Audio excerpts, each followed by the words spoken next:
ہفتے ایک بار پھر سپریم کورٹ کے اندر سے دلچسپ خبریں سامنے آ رہی ہیں۔ ایک بار پھر سپریم کورٹ کے اندر ایک ڈفرینس آف اوپینین سامنے آ رہا ہے۔ اس دفعہ جو موضوع بحث بنا وہ ایک press association of the supreme court کی طرف سے عبدالقیوم صدیقی صاحب جو کہ سابق صدر ہیں press association of the supreme court, Geo News کے کورٹ رپورٹر ہیں، ان کے اور دیگر حاضر صدور سپریم کورٹ پریس ایسوسی ایشن کے نے مل کر ایک ایپلیکیشن اوپن کورٹ میں قاضی فائز عیسی صاحب کی بینچ جب سماعت کر چکی تھی اور واپس جانے والی تھی تو ان کو سبمٹ کری جمعے کے دن 20 اگست کو۔ تو وہ ایپلیکیشن یہ تھی کہ صحافیوں کے ساتھ بہت برا سلوک ہو رہا ہے، صحافی جو ہیں وہ غائب ہو جاتے ہیں، صحافیوں کے اوپر جبر کیا جاتا ہے، صحافیوں کے اوپر معاشی طور پہ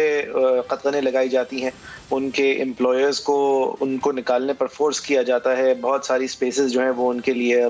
اوپن نہیں ہیں، ایک انبرائڈلڈ سینسرشپ کی فضا ہے اور اس کے اندر کار فرما حکومت بھی ہے اور حکومتی ادارے بھی ہیں۔ یہ الزام انہوں نے لگائے اس ایپلیکیشن کے تھرو، اور قاضی فائز عیسی صاحب، جسٹس قاضی فائز عیسی صاحب نے اس ایپلیکیشن کو اوپن کورٹ کے اندر ایڈمٹ کیا، اس کے اوپر ایک پرائما فیسی ہیئرنگ کی، اور کیونکہ ایک پرائما فیسی ہیئرنگ کر لی تو انہوں نے کہا کہ اب اس کو میری ہی بینچ کے سامنے 26 اگست کو لگائیں۔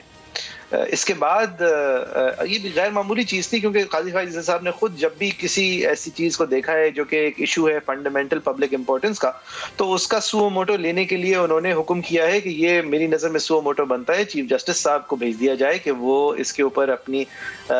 نظر رکھیں اور وہ بتائیں، اور وہ اگر فیصلہ یہ کرتے ہیں تو سو موٹو لیں، یا پھر سو موٹو لے کر انہوں نے چیف صاحب کو بھیج دیا کہ وہ فیصلہ کریں کہ اب اس سو موٹو کا کیا کرنا ہے۔ لیکن اس دفعہ انہوں نے براہ راست سو موٹو لیا اور اس کو پھر اپنی ہی اسی بینچ کے سامنے، کیونکہ اس بینچ نے عمومی طور پہ دلائل سن اور دیکھ لیے تھے، لہٰذا اپنے ہی سامنے لگا دیا۔ یہ غیر معمولی طور پہ لگایا کیونکہ ان کی اپنی بینچ جو ہے وہ ریگولرلی اس ہفتے کے اندر نہیں بیٹھ رہی تھی۔ اس کے بعد ایک رجسٹرار، اب یہ بات اہم ہے، اس پہ ہم آج زیادہ بات کریں گے، سپریم کورٹ کے رجسٹرار نے اس حکم یہ ایک جوڈیشل آرڈر پاس ہوا۔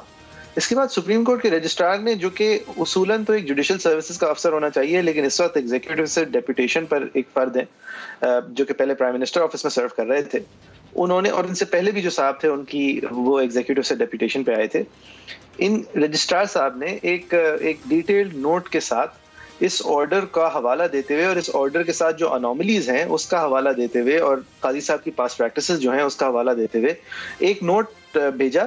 Chief justice, acting chief justice Umar Ata Bandial صاحب کو، اور عمر عطا بندیال صاحب نے ایک پریس ریلیز کے تھرو یہ اعلان کیا کہ اس آرڈر کے حوالے سے، جو کہ جمعے کو ہوا تھا تو ہفتے کو یہ کارروائی ہوئی if I'm not mistaken،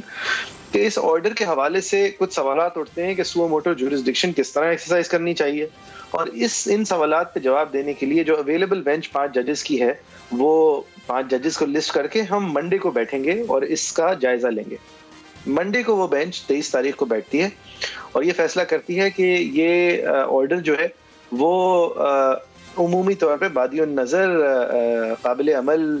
شاید نہ ہو، کیونکہ اس طرح سو موٹو کے فیصلے نہیں کیے جا سکتے، اور اس آرڈر کو ابینس میں ہولڈ کر دیتی ہے۔ اور اس کے بعد پھر فیصلہ آتا ہے، ہیئرنگ پھر سے ہوتی ہے، 26 تاریخ کو یہ فیصلہ آتا ہے کہ سو موٹو کے اختیارات صرف چیف جسٹس آف پاکستان کے پاس ہیں۔ اس طرح کا فیصلہ کسی جج صاحب کی طرف سے ہونا غیر قانونی ہے، یہ عمل جو ہے اس کو سرایا نہیں جا سکتا، اور لہٰذا یہ جو سو موٹو لیا گیا تھا اس کو انہوں نے رد کیا، اور جو پریس ایسوسی ایشن کی اپلیکیشن تھی اس کو چیف جسٹس صاحب کے سامنے رکھنے کا انہوں نے اعلان کیا کہ یہ اثر نو اب جائزہ لیں گے چیف جسٹس صاحب کہ یہ سو موٹو بنتا ہے یا نہیں۔ اس دوران قاضی فائز عیسی صاحب نے اس عمل کو، جو کہ منڈے کو ایک اسپیشل بینچ بیٹھی اس نے پھر ہیئرنگ کی اور اس نے پھر ہیئرنگ کر کے فیصلہ اناؤنس کیا، اس پورے ہفتے سپریم کورٹ کے 5 ججز کی بینچ نے یہ کیا۔ قاضی صاحب نے ایک ڈیٹیلڈ نوٹ لکھا اور اس ڈیٹیلڈ نوٹ میں انہوں نے اپنی صفائی پیش کرنے کی کوشش کی اور اپنے جو ان کے پرابلمز تھے اس بینچ کے تشکیل کے ساتھ ان کو ظاہر کیا، اور انہوں نے عمومی طور پہ یہ کہا کہ میری بینچ کے اوپر مانیٹرنگ کے لیے ایک بڑی بینچ بنا کے نہیں بٹھائی جا سکتی، یہ جو یہ بینچ کر رہی ہے اس کے اندر قانون میں کوئی گنجائش نہیں ہے۔ انہوں نے یہ کہا کہ سو موٹوز جو ہیں وہ ماضی میں اس طرح لیے جا چکے ہیں، اس سے زیادہ غیر معمولی طریقوں سے لیے جا چکے ہیں، بینچز جو ہیں ان کو توڑا غیر معمولی طور پہ جا چکا ہے۔ ثاقب نثار صاحب کا انہوں نے حوالہ دیا، ثاقب نثار صاحب کا واٹس ایپ کے اوپر میسج آنے پر انہوں نے جو موبائل فون کے ٹیکسز کے اوپر نوٹس لے کے ان کو سسپینڈ کر دیا تھا، جس کے بعد 100 ارب روپے سے زیادہ نقصان کے بعد سپریم کورٹ نے اس آرڈر کو ہٹایا تھا. اس کے علاوہ انہوں نے پھر حوالہ دیا، لیکن میں جب واٹس ایپ کا نوٹس لیتا ہوں تو مجھ سے کہا جاتا ہے کہ آپ پرائم منسٹر کی کیسز نہ سنیں. انہوں نے پھر جبکہ جو کہ مجھ سے کہنے کا کوئی حق نہیں رکھتا قاضی صاحب کے مطابق، انہوں نے پھر حوالہ دیا کہ اسی طرح ریکو ڈک کے کیسز کے اندر جس طرح وہ میٹر آف پبلک امپورٹنس کس طرح تھا ایک کانٹریکٹ، لیکن اس کے اندر نوٹس لیا اور اب اس کے اندر جو نتیجہ ہوا ریکو ڈک کی کانٹریکٹ کی کینسلیشن کا، وہ آج $7.5 ارب ڈالر کی آربیٹریشن ہمارے خلاف ڈیسائیڈ ہوئی ہے. انہوں نے پھر سو موٹو جورسڈکشن کی 2018 کا ایک رپورٹڈ کیس بھی سائٹ کیا، اور انہوں نے کہا کہ یہ سو موٹو جورسڈکشن ایکسرسائز کس طرح کی جاتی ہے وہ اس کے اندر لکھا ہوا ہے، اور میں تمام ان نکات پہ میں سمجھتا ہوں کہ یہ اپلیکیشن اترتی تھی. بہرحال انہوں نے اپنی پوزیشن سامنے رکھی، اور اس سب کچھ کے دوران ایک ڈیبیٹ پھر چھڑی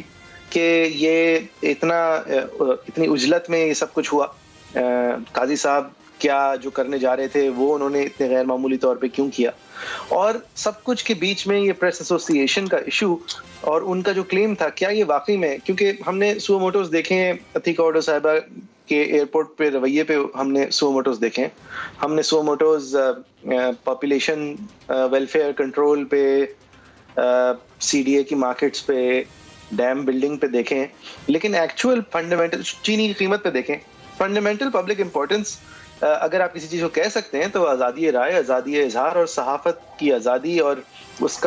کا انڈیپینڈنٹلی کام کرنا شاید ہے. لہٰذا موضوع تو سو موٹو ایبل تھا یا نہیں، اس پہ کوئی بہت زیادہ شک نہیں ہے، اور کسی عدالت کی طرف سے یہ کوئی بات سامنے نہیں آئی. بات ساری یہ ہو رہی تھی کہ ایک جج صاحب کا اختیار کتنا ہے اور کیا ہے. دیکھیں، بات ایڈمنسٹریشن آف جسٹس کی ہے، اور اس میں جو بہترین اور احسن طریقہ ہوتا ہے وہ یہ ہوتا ہے کہ بینچز کم سے کم جو ہے نا وہ کانسٹیٹیوٹ ہونا ضروری ہے، ورنہ تو کوئی جج جو ہے وہ جائے گا بازار میں شاپنگ کر رہا ہوگا، کوئی چیز اس کو غلط لگے گی اور وہیں پہ وہ اس پہ فیصلہ بھی سنا سکتا ہے. اگر ہم ایکسٹریپولیٹ کریں تو اگر ہم اس چیز کی اجازت دے دیتے ہیں کہ ہر سپریم کورٹ کا جج با اختیار ہوگا کہ خود سو موٹو ایکشن لے کے خود ہی اپنی ہی بینچ کو وہ ایشو دے کے خود ہی ڈیسائیڈ کر سکے، تو یہ جو ایک ایڈمنسٹریشن آف جسٹس کا طور طریقہ ہے وہ متاثر ہی نہیں بلکہ آئی تھنک کہ ڈسرپٹ ہوگا بڑا سگنیفیکنٹلی. ہونا یہ چاہیے، یہ بات بالکل ٹھیک ہے کہ ہر جج جو ہے سو موٹو لے کے ریفر کر دے، لیکن ریفر کس کو کرے؟ صرف چیف جسٹس کو نہیں، ایک کولیجیم کو، ٹاپ 5 ججز کا کولیجیم ہو یا جو بھی کولیجیم ہے، وہ پھر فیصلہ کرے کہ یہ سو موٹو ایکشن جو ہے کس بینچ کو بھیج کے کس طرح سے ایڈجوڈیکیٹ کرنا چاہیے. لیکن یہ فیصلہ سینٹرلائزڈ ہونا ضروری ہے، یہ ہر جج اپنے دماغ کی اختراع کے مطابق نہیں چل سکتا اس میں. لیکن اس میں جو افسوسناک بات ہے اور جو بہت ورینگ بات ہے وہ میرے لیے یہ اتنی نہیں تھی کہ قاضی صاحب نے جو ہے یہ خود سے سو موٹو لے کے خود سے سننا شروع کر دیا، جو کہ میں نے خود آپ سے کہا I don't agree with that. But having said that، اس سے زیادہ ورینگ بات یہ ہے کہ اگر تو انہوں نے یہ غلطی کر دی تھی اور اگر آج ہم اسے غلطی بھی مان لیں تو جج کیا پہلی دفعہ ہوتا ہے کہ کسی جج نے غلطی کی ہے؟ بھائی غلطی کا کیا ازال ہے؟ ایک جج غلطی کرتا ہے، ریویو میں کریکٹ ہو جاتی ہے، ٹھیک ہے، سپریم کورٹ ہے، اپیل نہیں ہے. یا پھر اگر جج اس حد تک غلطی کرتا ہے کہ وہ مس کانڈکٹ ہے تو اس کی ریمیڈیز بھی پرووائڈڈ ہیں. لیکن ایک ریمیڈی جو نہیں ہو سکتی قانون میں کہ ایک بینچ کچھ فیصلہ کر رہی ہو، غلط صحیح کر رہی ہو، تو اس کو اس دوران میں جو ہے انٹرسیپٹ کر کے، مانیٹرنی انٹرسیپٹ کر کے، سپرسیڈ کر کے ایک اور بینچ بن جائے اور پھر وہ وہی فیصلہ کر دے جو دوسری بینچ کرنے جا رہی تھی. اب میں پہلے یہ کہہ چکا ہوں کہ میرے خیال سے یہ بات مناسب نہیں ہے کہ ہر جج اپنے طور پہ سو موٹو ایکشن لے کے خود ہی کیس سن کے خود ہی ڈیسائیڈ کر دے.